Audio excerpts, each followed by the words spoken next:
bullying is a phenomenon that emerges not just from individual characteristics of a child, like LGBT status, if you will, or gender nonconforming status, but also the families that they're placed in, the communities that they're placed in, the schools that they're placed in, and then generally as society. We're fighting a battle of just recognizing this as an issue, but what I want to talk to you today about is what we're uncovering in the last decade. That what we hear is homophobic banter, and this is in the United States, this is in Canada, and all the way to Australia, serves a very clear purpose in marginalizing not just LGBT youth, but marginalizing girls and women. Right? We're back to this where, in fact, if you're promoting traditional masculinity, you're downplaying femininity, and you're denigrating girls and women. And it's not just the boys that are doing this. The girls are playing along in the context of our studies. So let me tell a little story here, because I thought it would just be good enough to go out into the schools and talk about the inequities. So talk about how it is that LGBT youth aren't finishing school, how LGBT youth of color are the most truant, have the highest suicide rates. I can tell you I've been escorted out of town and actually not invited back, because how dare I talk, one, about LGBT, which most people didn't know what that acronym meant, or once they figured it out, they're like, is she promoting homosexuality? And that's essentially what, if you read some of the websites, that's what folks think I'm doing. By the end of this talk, you'll know that's exactly not what I'm doing. I'm actually talking about equity. They're suicidal. Don't you want to do something about it? And then they're like, no, because it goes against their values. So then I tried something different. Can we compel to teachers and administrators that perhaps their climate is not positive for all children? But we said, how do we do this? Right? It's the most simple study we've ever designed. We went in, we've done this all over the country. Some of the Canadian scholars are starting to ask these questions. I encourage you to ask these simple questions anonymously of your students. See what kind of data you get. Let's see what we did. We asked, I could never stay friends with someone who told me he or she was gay or lesbian, right? And from 7th to 12th grade, we asked these questions anonymously, knowing that perhaps some kids wouldn't necessarily agree with this statement. But if we could start to build a scientific argument, very simple argument, that the very place that kids should be safe and feel connected and develop friendships, that if they, the moment that they are different, or they think about coming out, or gender nonconforming, that their very social support structure may start to fall apart. You add this to the point, at least in the United States, pre-service teachers are not trained to deal with any types of issues around gender nonconformity and LGBT status, and they still aren't, right? It's still uncomfortable for them. They don't have the skills. We're starting to give them skills. So, what do we find when we ask kids this? These two bars here actually are strongly agree or strongly agree. 30% of the kids in 7th grade said absolutely not, I would not stay friends with them.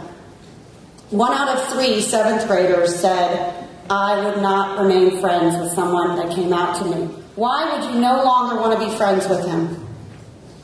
You can scream out. It's participatory. It might come on to you, that's right. Think about an adolescent male. Narcissism, height of narcissism, right?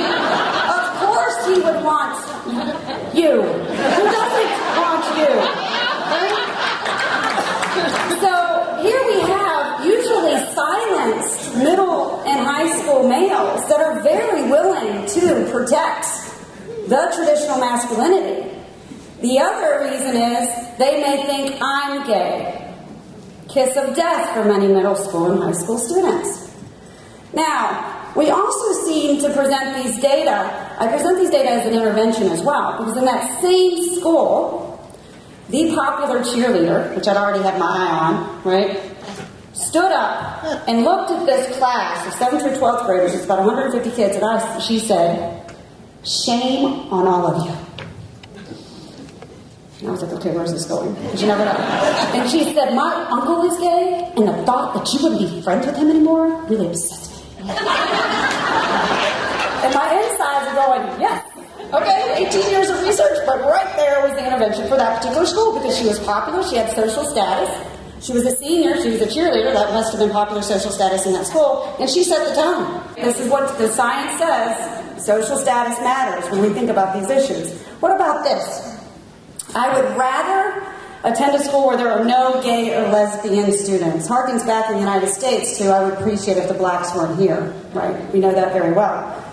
Almost 1 in 2, 70% of white males agree with this comment. Now, this has been very powerful versus throwing national statistics of suicide, and just because there's so much kind of heterogeneity within the context of LGBT.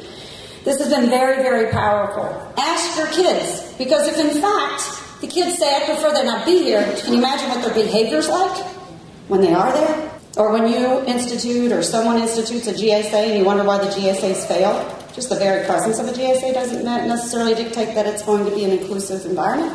Let me tell you also this story. This isn't, we haven't always fought for LGBT and bashing out homophobia. We've always focused on diversity.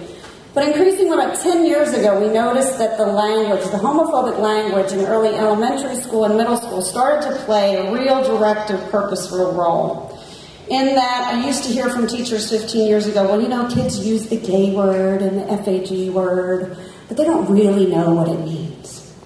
One, we don't have the developmental research to know if, in fact, they knew what it means, but it started to emerge that we were having some gender nonconforming youth and LGBT youth across the country and across other countries that were saying, my experience is not so good. They are directing aggression and calling me names and physically threatening me based on my sexual orientation, presumed or assumed.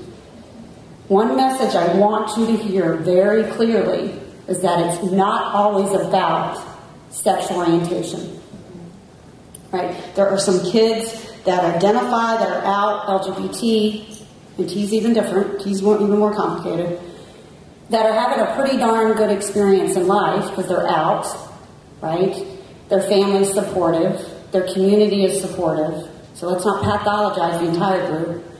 But also recognize that there's some kids that when they are questioning, it is the most hurtful thing to be called those names because they are really deeply questioning. Right? We used to call them confused. Right? So if you even look at the language, you said confused. Like confused about what? And it was only kind of my partners in the government and in health organizations that said, why do you use confused? It's really questioning and wondering who they are. We have a great nonprofit organization called GLSEN, Gay, Lesbian, Straight Education Network. What they do is they collect really good data, and they show that LGBT youth, or not gender nonconforming youth, are not only targeted by their peers, but they're targeted by their teachers. And a recent report actually showed that if you are a family that's non-traditional in some sense, that you're being raised, your 3-year-old granddaughter's being raised by, you know, let's say 2 grandmas in that example. But if your parents are the same sex, teachers will actually, at a high rate, upwards of 50%, make comments, whether they're intentional or unintentional, it's questionable, that somehow marginalizes you in that experience. And that report also showed that the parents, the same-sex parents, were harassed and intimidated and humiliated by other parents. In our studies, 35 to 50% of the content of bullying is homophobic in nature.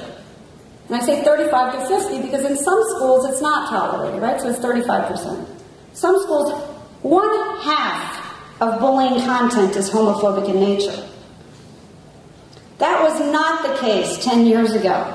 15 to 17% of that variance, or what we would explain, was homophobic in nature. So something shifted.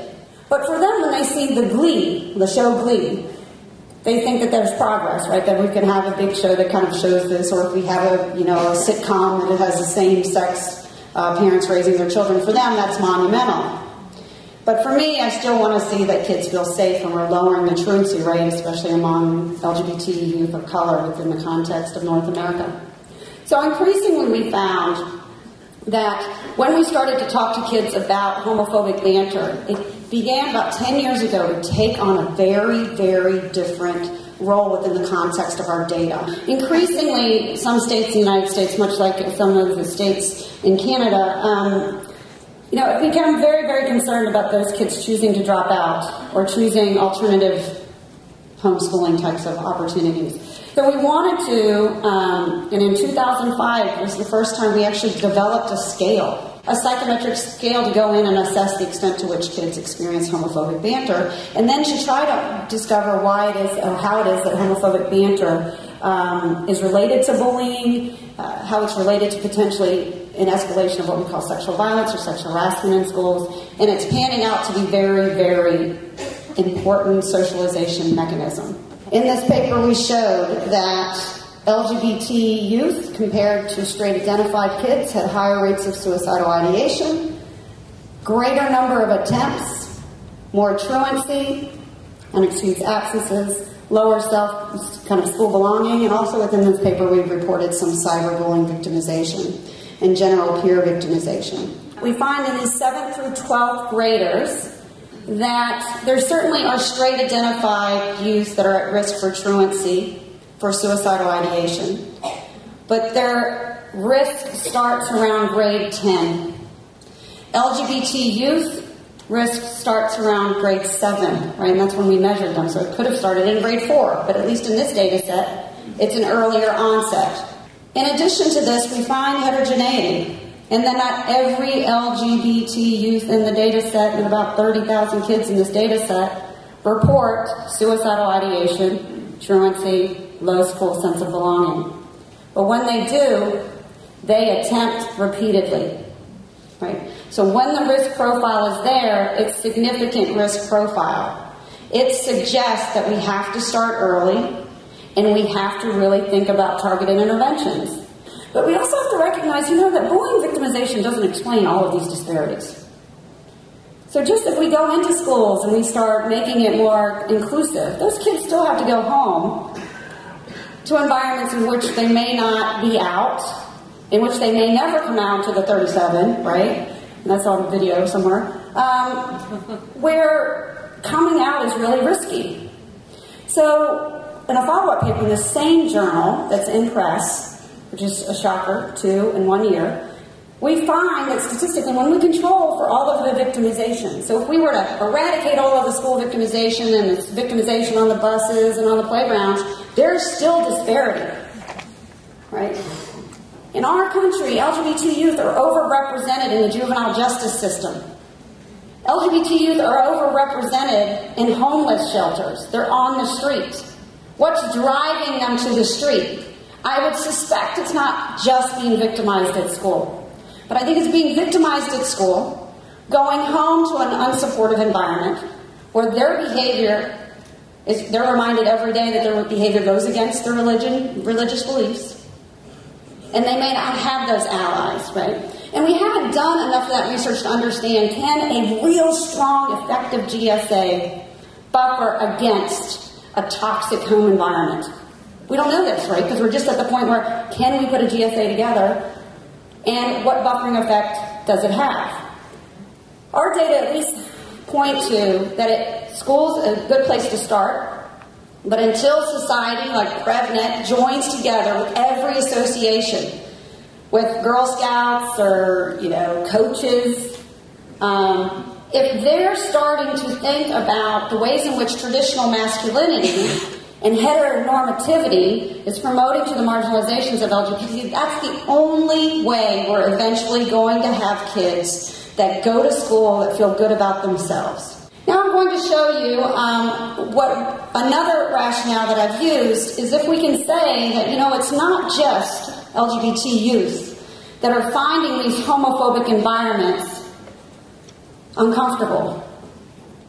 If I can say to you that even straight identified kids are uncomfortable when they constantly hear the denigration of girls, right? I say gay and FAG, but the words that kids use to promote heteronormativity really denigrate girls and women. So what we have to recognize is that we've lost sight of the socialization process, right? We've lost sight of gender in our public schools. We've lost sight of that we are sexual beings. This is really what the right wing loves when I start talking about us being sexual beings, like I've introduced something that's like new. So we are that, and sexual identity. Anybody in here have an adolescent male? All righty. You visualize. I'm saying nothing about it, right? No. So we are that, but we've lost sight, and we haven't allowed kids the opportunity to talk gender. Now what this shows is that garden variety bullying, because of your weight, name-calling based on you wearing glasses, just general, we're going to find something we don't like about you and pick on that, is causally linked to homophobic bullying. Not a correlation. Causally linked. If you perpetrate bullying in 5th or 6th grade, the last bubble there is 8th grade, you will engage in high levels of homophobic bullying. In this study, we're not talking about sexual assault. Sexual harassment in middle school is a lot of spreading of sexual rumors, spreading of homosexual rumors, inappropriate touching and groping. Okay. The boundaries in North America for adolescents are no longer there. We understand through brain research that the adolescent brain does not develop the human brain until the age of 25. We're talking 5th through 8th graders. They have impulse control problems because their executive function's not there. We have not taught them, boys and girls, to protect the boundaries around their body. So therefore, we have groping, and I have to say this last point is not based on any scientific evidence that I have, but I believe that the exposure to the sexual content in American television is probably contributing to the desensitization of how it is that we interact. So this shows that if, in fact, we're going to address bullying within the context of middle school, it better involve a conversation around the use of homophobic bantering. Now, and these aren't single items. This is a real complex construct of I call other kids' name like fag, gay, dyke, other types of things, but we measured it with my friend, not a friend, someone I thought was gay, someone I didn't know was gay, right? Because the homophobic bantering, it just pervades the environment in middle school. And many of you are like, I don't hear it. Well, okay, teachers are kind of clueless in the science literature, right? We know that teachers, you're well-intended. Some of you are really with it, and if you're that, then you can ignore this next comment. But the research shows that teachers are not seeing things, and the kids make sure you don't see things, right? I mean, that code of silence is also like, shh, here comes a teacher. Okay? So we have to recognize that teachers, you've got a lot to learn. So what we're trying to do is to find points of prevention and intervention that will be palatable for all. And so what we've seen is the connection between bullying and homophobic bullying is there. We now see the connection causally between bullying and sexual harassment. But it's not a direct effect. It's an indirect effect, right? So if you can imagine 3 circles, bullying, sexual harassment, perpetration. The third circle is traditional masculinity. That hold a traditional masculinity approach, that boys shouldn't cry, boys should talk about their sexual prowess, boys should be stoic, whatever the traditional masculinity in middle school is, right? But generally, do the boys and girls agree that boys need to be put in this box, where they show no emotion? And do they adopt that? And girls and boys do this too, right? Girls police boys' masculinity just as much as the boys do. We find that the escalation from bullying to sexual harassment perpetration is driven by traditional masculinity. Now, why do we not talk to kids about multiple masculinities? And if you're addressing the gender, then I'm saying to you, then you are decreasing the potential escalation from bullying to sexual harassment. But if you look at the bullying prevention programs in Canada and the United States, they are void of any discussion of gender. They are void of any discussion of sexual harassment. So in some of my schools, the best that I can do is to get the teachers to perhaps, when they hear that's so gay, to maybe try to prevent the language. Can we just do that, right? So in our schools, we don't allow, we feel uncomfortable with the N-word. We're very clearly, and now we have the R word for students with disabilities. So the N-word and the R word, we're very comfortable to intervene. Teachers are like, we do not use that language here. But that is not the case for FAG or GAY. And so how do we, and the Anti-Defamation League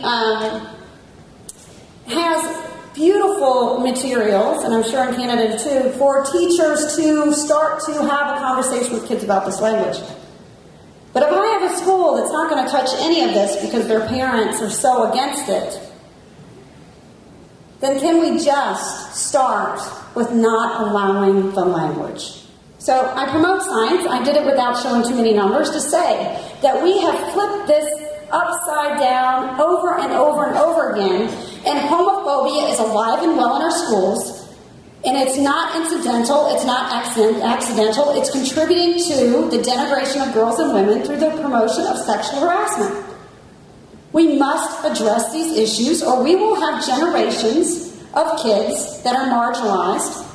We will continue, I predict again, to have rates of suicide. Now, do we implicate bullying in all of that? No. I think we have generations of kids that see suicide as an option. And that disturbs me, because many of us are in the room here that might have had some things in our childhood that weren't so pleasant. But do we lay at night thinking, it's better if I'm not here? I don't think so. We have generations of kids that see suicide as an option. But on this side, we know that we have bullying that's quite prevalent, but yet we're not targeting exactly what's happening in our schools. So are we surprised that we're failing miserably? No. I'm not surprised at all. You need to identify who is that pro-social popular kid.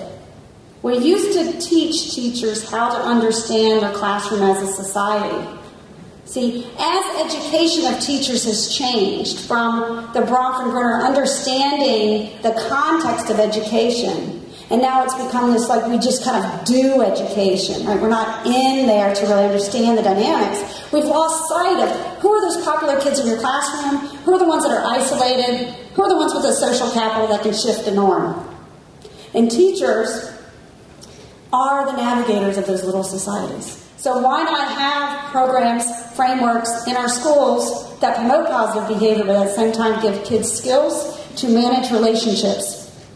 Because you're very prolific, Deb Pepler will say bullying is a relationship problem. And if you want to change the norm in the school, you better involve the peers. Supervise the peer leaders. But think about how do you get that one kid with the highest social capital, that cheerleader in the audience, to shift the norm.